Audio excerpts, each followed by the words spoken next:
৪ বছর পর বান্ধবীরা সবাই একসাথে হলাম, পিকনিক করলাম, সাথে আমাদের স্কুলটাও ভ্রমণ করে আসলাম। সবকিছু মিলিয়ে থাকছে আজকের এই ভিডিওটা। হ্যালো এভরিওয়ান, আসসালামু আলাইকুম, welcome to my another new blog video. আশা করছি যে যেখান থেকে ভিডিওটা দেখছেন সবাই আলহামদুলিল্লাহ খুব ভালো আছেন। ভিডিওটা ভালো লাগলে স্কিপ না করে সম্পূর্ণ ভিডিওটা দেখবেন। সব বান্ধবীদের বিয়ে হওয়ার পর যার যার মতো সংসার জীবনে ব্যস্ত হয়ে যায়, তারপর বাচ্চা কাচ্চা হয়, এর মধ্যে 4টা বছর পার হয়ে যায়। এমনিতে মেসেঞ্জার সবার সাথে গ্রুপে কথা হতো, আর এমনিতে কারোর সাথেই দেখা হয়নি। তো হঠাৎ করে প্ল্যান করা হয় যে আমরা সবাই দেখা করব।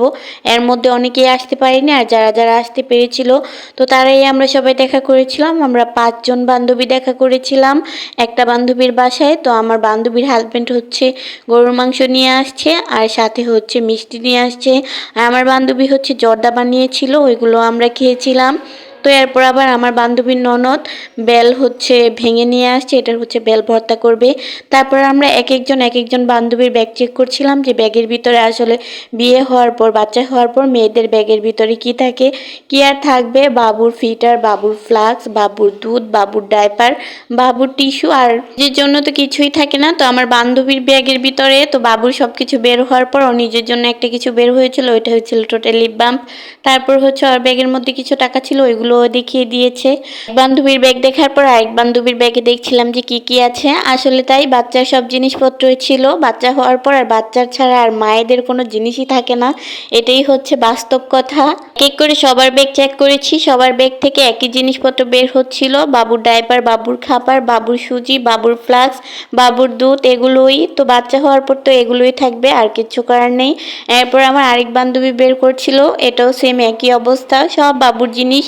ও তো বাবুর জন্য চামিচ বাটি সব কিছু নিয়ে এসেছে, ওর বাবুকে যেন আর অন্য কারো চামিচ বাটি দিয়ে খাওয়াতে না হয়, এই কারণে। এই যে দেখেন চামিচ বাটি, বাবুর ওষুধ, বাবুর শরীরে দেওয়ার জন্য অলিভ অয়েল তেল, তারপর বাবুর ময়শ্চারাইজার, সব কিছু ও নিয়ে এসেছে। তো আমরা সবাই মজা করে ওকে বলছিলাম তুই তো নিজেকেই সামলাতে পারিস না, আর তুই কিভাবে একটা বাচ্চা সামলাস সেটা তো আমরা ভাবতেই পারি না। আসলে বিয়ে হওয়ার পর, বাচ্চা হওয়ার পর মেয়েরাই চিন্তা করে নিজের যত্ন, নিজের বাবুর যত্ন কিভাবে নেওয়া যায়, এগুলোই বিশেষ করে নিজের বাবুর যত্নটাই বেশি নেওয়া হয়।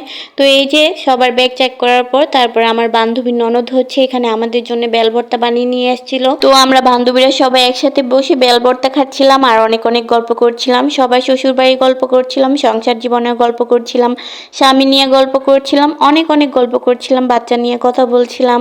তো এক এক করে সবার কথা শুনছিলাম, অনেক ভালো লাগছে, দিনটা অনেক সুন্দর কাটিয়েছি। এদিকে আমার এক বান্ধবী হচ্ছে পান খায়, ও হচ্ছে আমি ভিডিও করছি বলে মুখের মধ্যে ওড়না দিয়ে রাখছি, কিন্তু ও এই বয়সে যে পান খেয়ে বুড়ি সাজতেছে আমরা এটা কেউই মানতে পারছিলাম না। আমরা ওকে বলছিলাম তুই বাসায় পান খাস ঠিক আছে, কিন্তু এক জায়গায় আসছো এখানেও তোর পান নিয়ে আসতে হবে।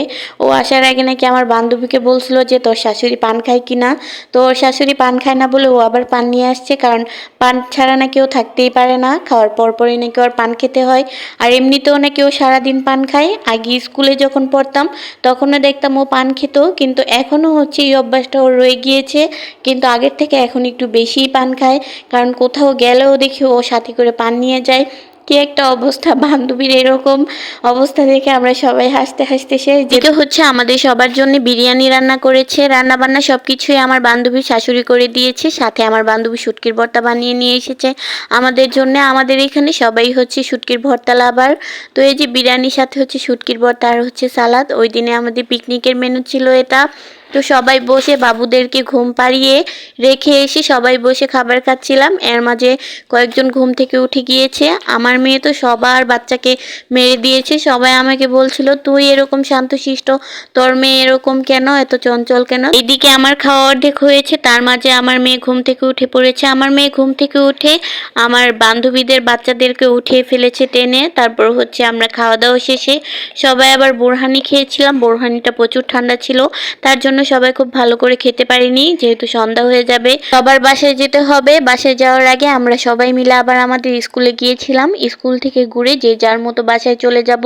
তো সবাই তাড়াহুড়ো করে বের হয়ে পড়েছি রেডি হয়ে, এখন হচ্ছে রাস্তা দিয়ে হেঁটে যাচ্ছিলাম। তারপর স্কুলে গিয়ে আমি চাচ্ছিলাম আমার মেয়ের একটু ভিডিও করার জন্য। আমার মেয়ে তো এইভাবে হাঁটছিল, আমি একটুও ভালো করে ভিডিও করতে পারিনি। আমার মেয়ে তো খোলা মাঠ পেয়ে দৌড়াচ্ছিল বলা যায়। তো এখানে হচ্ছে সবাই মিলে কিছু ছবি তুলছিলাম, ভিডিও করছিলাম।